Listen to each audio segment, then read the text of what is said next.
Welcome to SF Commercial Property Conversations with Bruce Bean, where Bay Area investments meet expert insights. Get ready to unlock the strategies of commercial real estate success. So, good afternoon again. We are with Lisa Zahner, and Lisa, we have already had a very fun and interesting conversation prior to hitting the record button. But Lisa, it's great to have you. I just want to hear how you got from San Jose to Marquette to Milwaukee, and then back to California in commercial real estate and then residential real estate. So great to have you. Well, thanks. Thanks, Bruce. Thanks for having me. So I told you this story, I got to Marquette because both of my parents had gone to Marquette. So growing up, I'd always heard about it. And when I wanted to go to college, what I knew was that I wanted to get out of town and I wanted to go as far away as I possibly could, as quickly as possible. And my parents were all down with that because I was the second of four kids. And they raised us to make really good decisions. And also to get out of the house. Yeah. So that was good. And I was flunking calculus. And so I really wanted to get out of school and do an early admission as quickly as possible. And Marquette was the school that my parents had gone to. So I applied there and was accepted. And I really liked going to Marquette. It was a great school. And what I really loved about it, though, is because it is a Jesuit school, they actually require everybody who goes there to take classes. You have to take 2 years of philosophy, theology, and language, so that when you graduate, you are really well-rounded. So everybody's taking these classes, all the engineers, all the business majors, everybody.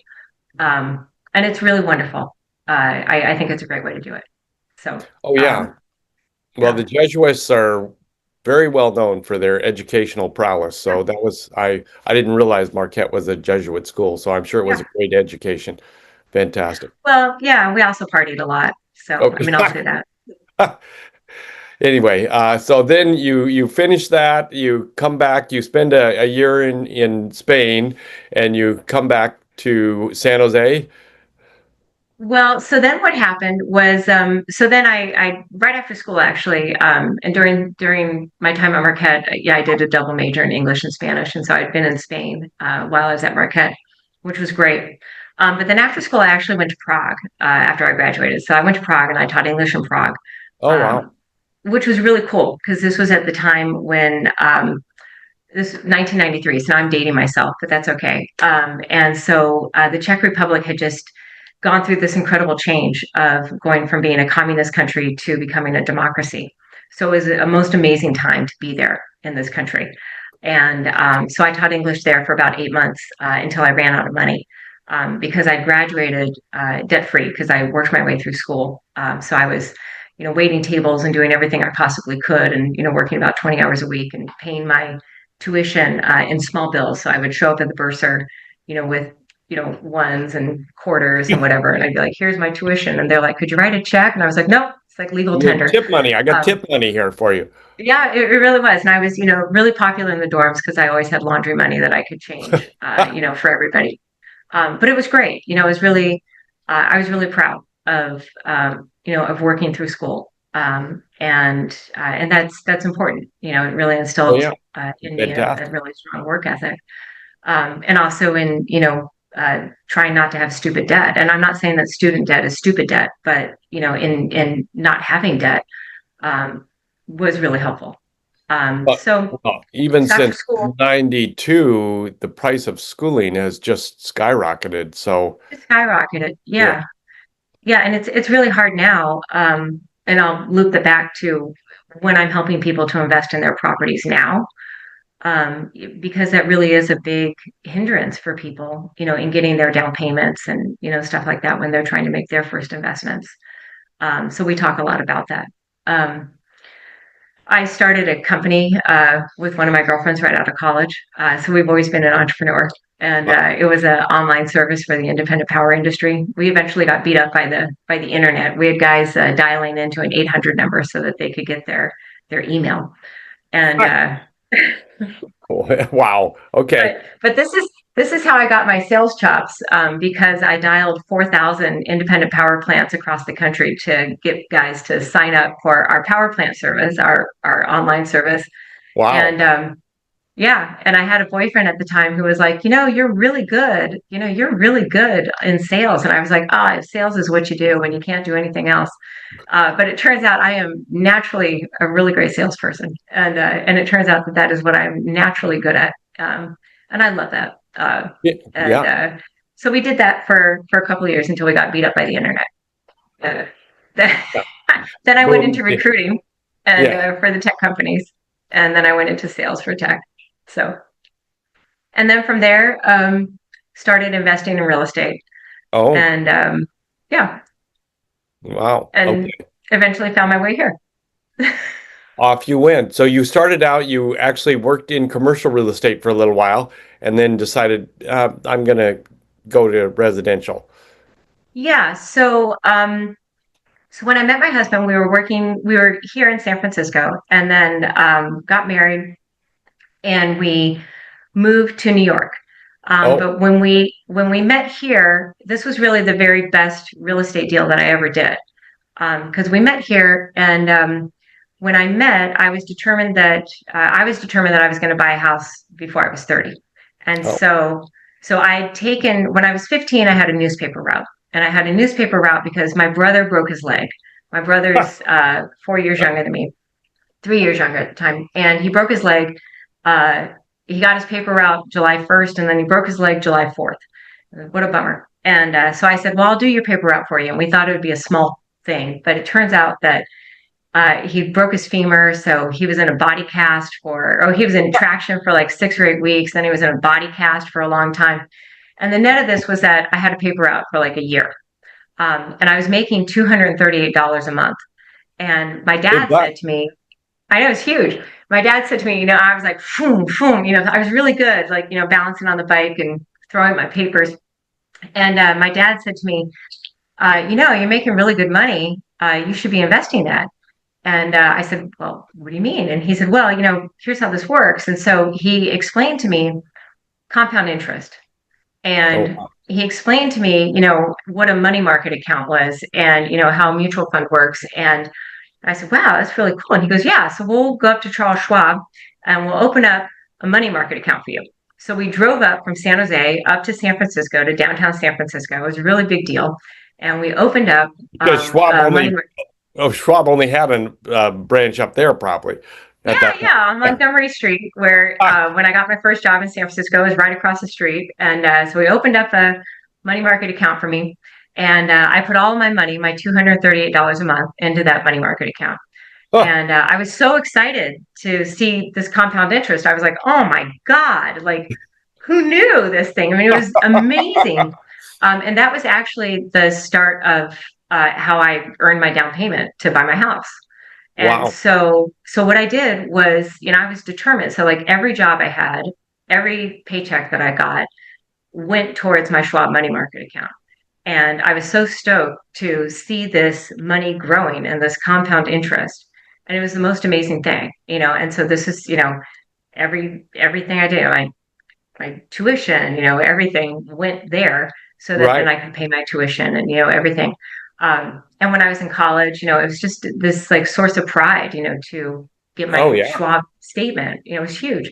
So anyway, so when I met my husband, we were dating, and I was writing offers to buy a house, like to buy an apartment, to buy a flat in a TIC, in a tenancy in common. You're right. And and so I was writing offers, and it had reached the point that, the real estate market was going crazy. And, I was like, I'm never going to be able to afford anything on my own. And my husband had, we were dating at the time, and he had just lost his job. So he was, accepting another job in New York City, where he's from. And so he, that morning, accepted a job in New York. And I said, you should take this job because, even though we'd only been dating for 8 months, I knew that we were going to get married, but he didn't know that, but I knew it was going to be okay.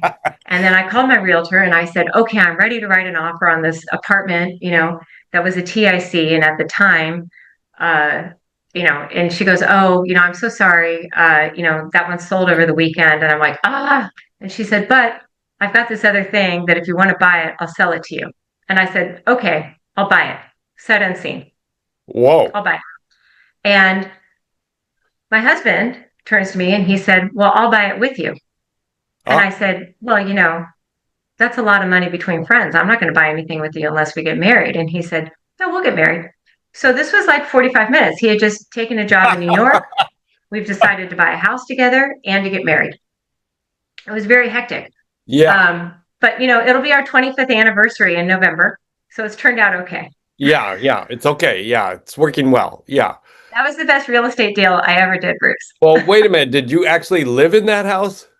I'm living in it right now. So then what happened was, so then we moved in, like I moved in with like lawn furniture. It was like this decrepit Victorian, but we fixed it up. But so I moved into it with like lawn furniture. I had no lawn furniture. And my roommate was like, wow, in the time I've known you, I bought 100 pairs of shoes and you bought a house, because I was slacking away my money.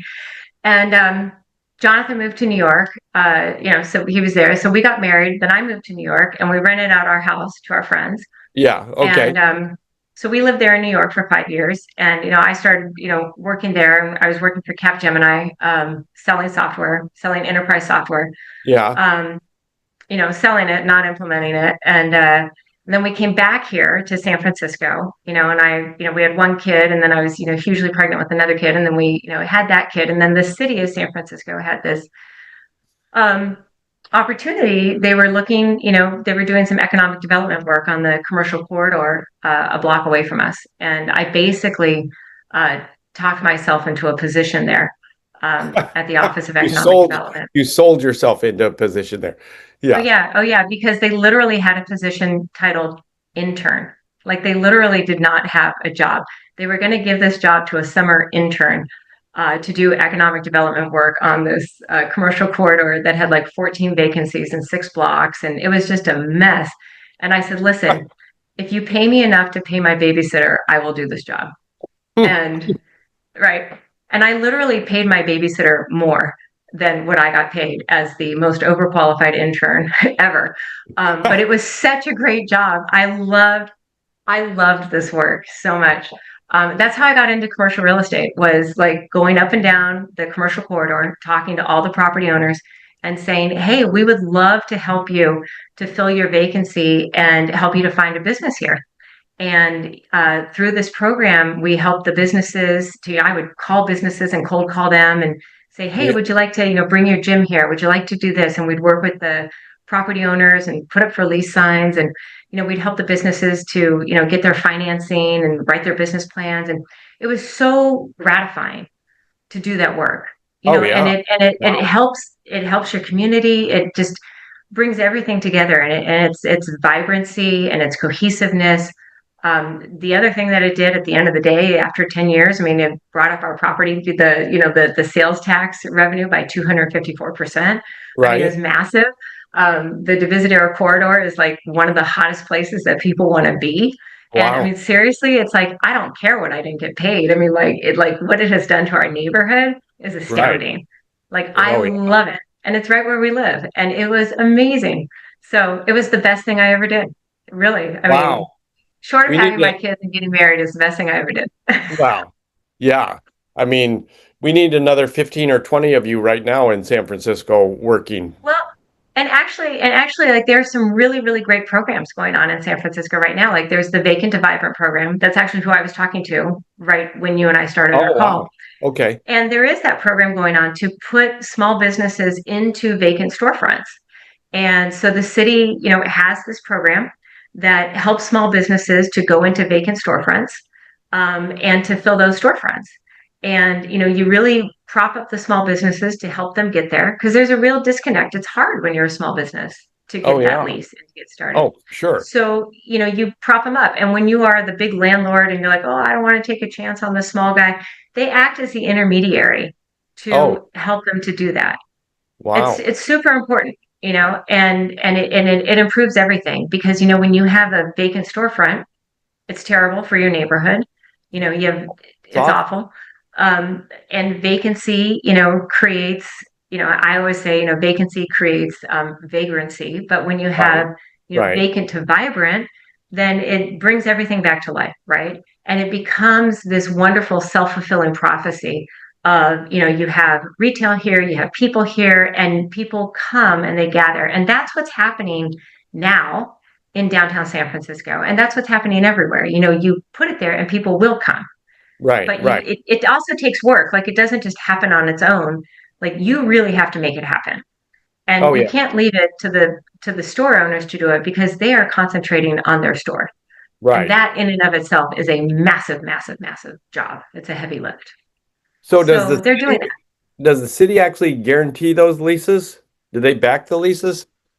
That's a good question. I'm not sure what their format is now, but I have suggested that they do that. I don't know what they do. But that is one of the things that's really important, because, the commercial landlords are like, well, this sounds risky to me, but it's actually not that risky for the commercial landlord, because, they're doing this on like a 6 months to a 12-month deal, right? Right, And it's a small retail store, or it's a small cafe, it's a small thing. It's not right, a huge risk. It's not a right. huge risk. And honestly, it's better for the landlord to have something happening. It's an amenity for their tenant rather than having something vacant down there. So let's back up for a second. The person you were talking to when I came on works for this particular city group, right? Yeah, well, he is the executive director, Simon Bertrand. He's the executive director of this organization called SF New Deal, which the city started during the pandemic. And so now they have this program called Vacant to Vibrant, which they have like 30 small businesses now in vacant storefronts. And they go out and they help these small businesses and put them in the storefronts, and then helps them to grow and to flourish. And it's wonderful. Oh, It's that's really, really fantastic. great. Oh Yeah, yeah. it's great. It's wonderful. Wow. It's like so near and dear to my heart. It just makes me so happy. Well, because you did the same thing years ago, basically. Yeah, So, I mean, but it's just great, because what this does is this is what builds your community and builds your neighborhood. And everyone says, "Oh, I want my neighborhood which is walkable, and I want this and I want this," and then they go and shop on Amazon, and I'm like, "Hey, you can't have it both ways. So you need kind of a both and, right?" right, So you can't have huge retail spaces. You can have smaller, more intimate retail spaces, because people want to have people. Like, you want to interact with people. You don't absolutely. need a huge space. You need a small, intimate space that feels lovely. Right. You don't need a huge department store. You need a small store where you can try things on, and then it can be mailed to you. That's fine. Well, And so like that Nordstrom is doing that. Yeah. well, that's an interesting question. Obviously, I suspect you saw it, but the Westfield Mall is I don't know what they're doing to try and revive that, or whether they're going to tear it down. What is happening with that? Oh my gosh. I just put out a LinkedIn post saying, like, what would you do with this? Right. Oh, that's it. Um, Yeah, I'm going to look at that. Wow. that's so funny, Bruce. I'm going to send it to you, and then you can give me your ideas. Like, what would you do with this? Well, so there is that same basic opportunity there to try and fill that whole space and get it back to vibrancy. So, Yeah, yeah. Well, it's interesting, because one architect that I know, Mark Hogan, uh, he's great. He's got a firm called Open Scope Studios. He's got an idea to like make it Legoland, oh right? yeah, Because you know how there are like, amusement parks inside malls.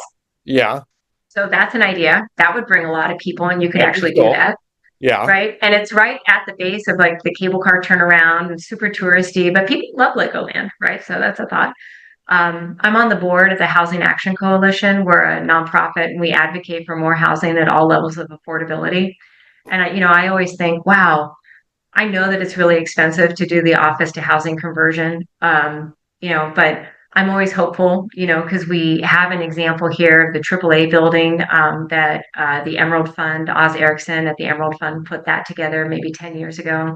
And they made that into amazing condominiums that are rental, but they're just gorgeous. And I keep thinking, what could we do? What could we do with the Westfield Center? Now it's called the San Francisco Center. right. Could we somehow miraculously find a way to, I don't know, open up the roof and make housing in there while keeping some retail below? And could we do something fabulous? I'm sure that really smart architects and designers could think of something. Oh yeah. Um, I mean, I am ever optimistic. That's why I'm in this business. It's like you can't be in real estate if you're not optimistic, I mean, that's it. It's like you can't be in real estate if you're not optimistic, and I am ever optimistic. Well, so that brings us to the interesting crystal ball question about what do you think is happening right now in San Francisco, and what do you think is going to be happening in the next 3 to 5 years? Oh, wow. Gosh, well, immediately in San Francisco, we have a lot going on. Uh-huh. Um, you know, I can tell you that, um, on the residential side, it is crazy. Really? Like, oh yeah, I mean, we have so much has picked up so quickly, um, just in the last 2 weeks.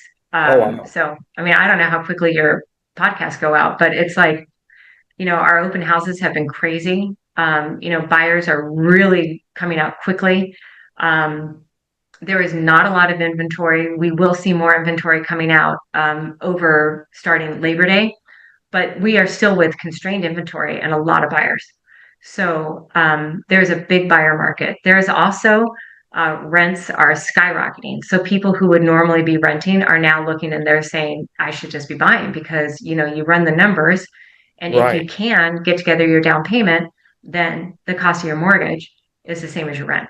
And so you start doing your math and you start thinking about what are your benefits, the tax benefits on the back end of, your interest deductions, whatever else you can take, starts to make more sense to be a homeowner if you can get your down payment together. So I'm seeing a lot of buyers coming out, especially, kind of especially like the first time buyers, especially. Oh, And interesting. yeah, yeah. Well, that's wow. Okay, so do you have any clue what happened? Why that all of a sudden is occurring? Well, I think first because people have accepted that interest rates are what they are, Right. and that people are hopeful that maybe interest rates will come down, but mainly that they have accepted that interest rates are what they are. Oh, And okay. they've also Right. accepted that inventory is what it is. And if they want to get in the game, you'd better get in the game. Right. Right. Because, the long-term appreciation of real estate cannot be denied. Right. And the people who say, well, I'm just going to wait until maybe prices go down, like that's not going to happen. Right. Um, maybe in like some one-off cases, but most people know that's not going to happen. So it's kind of like that adage of, the best time to plant a tree was 20 years ago, and the next best time is now. Ah, So if you can, you should get in now. Like, don't sit around on the sidelines and wait because what you want is going to go away. yeah. Well, it sounds like there was a lot of pent up demand, and now all of a sudden people are thinking, it's not going to change. The prices are not coming down, so let's go They're, now. Yeah. yeah, they are not. They are not. And so that is really important. And I mean, I sell a lot of duplexes, and I encourage like a lot of people who are looking at a condo. A lot of people who are looking at single family homes. Single family homes sell on average 14% above asking price in San Francisco, Oh, wow. and 40% of our deals are in cash, and then people refi out after. So, when you're looking for the single family home and then you're up against an all cash buyer, for a first time buyer who's getting a mortgage, that's pretty hard. Yeah. You can't Right. compete. Right. So I say, hey, what's your next best thing? Your next best thing is let's look at an investment property because that's super smart, right? You can get a duplex and you can live in one, you can rent out the other, you get all sorts of tax benefits, right? Right. Because now you're living in one and now 50% of that you're writing off 50% of those expenses, everything that you're doing here, plus you're getting income from your tenant, which is awesome. Right. You're building this appreciating while you're depreciating it over time. I mean, what could be And better than that? and you can buy a duplex probably not quite for the same price, but not that far off of a single Not family that house. far off. It's not going to be as pretty. Most of them won't be as Right. pretty, Right. right? Yeah. They won't be as pretty. You're going to have to put in some elbow grease. You're going to have to make some concessions, Um, but long term, it's a great deal. A duplex is also great for for partners, for two individuals to buy something together, for I always say, well, if friends want to buy together, but you definitely have your operating agreement, you have your Right, legalese put right, all right. together, right? Because Yeah, good beginnings make good finishes. Um, you figure you've got your TIC agreement, you've got everything all figured out with an attorney, beforehand. right, right.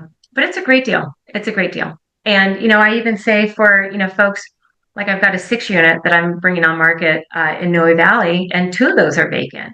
Oh That's a wow. great opportunity, Oh you yeah. know, for even for an owner user, because it's hard to get into the market in Noe Valley, and it's like, well, maybe that's a great opportunity. Yeah, right, right. There's no inventory, I'm sure, in Noe Valley.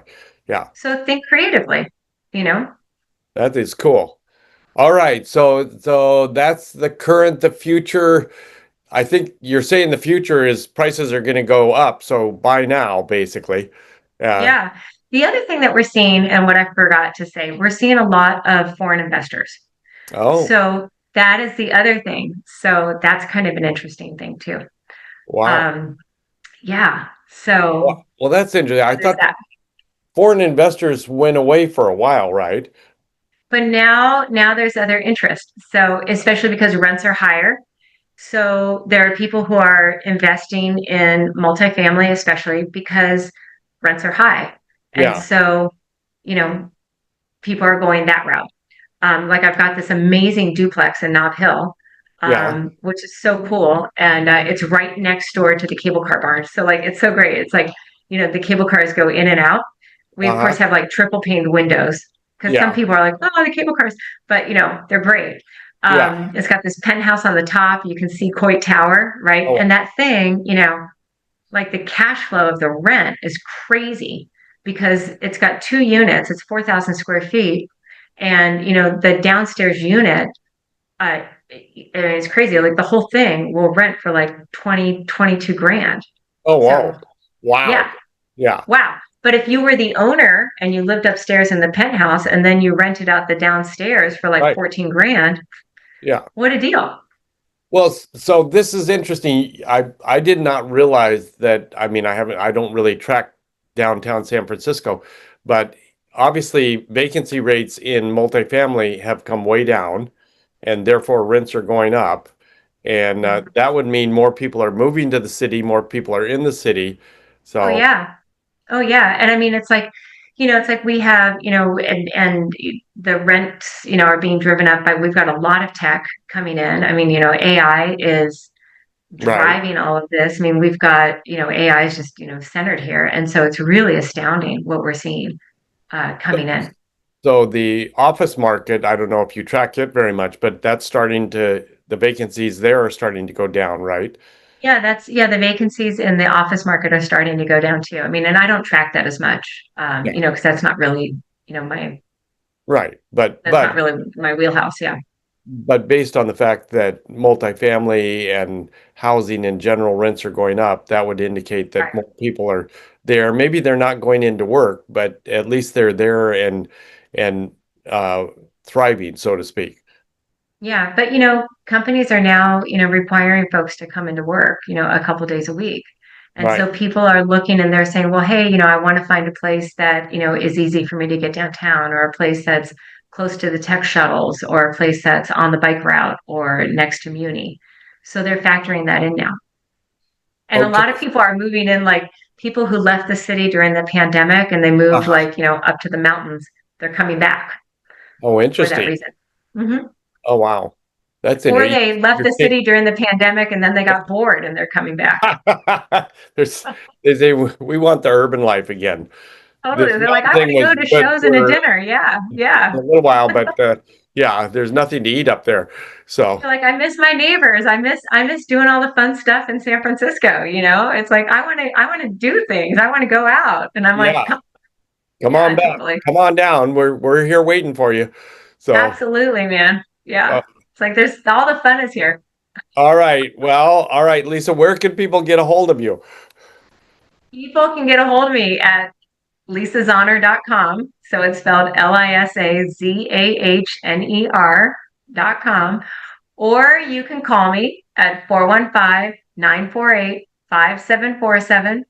Or you can send me an email at Lisa, Lisa, at Lisa Zahner, LISAZAHNER.com. All right. That's where I am. Call Lisa if you want that duplex, because I think that's a really good deal. I'm telling you, it's got an amazing view. You would love it. I want to see this.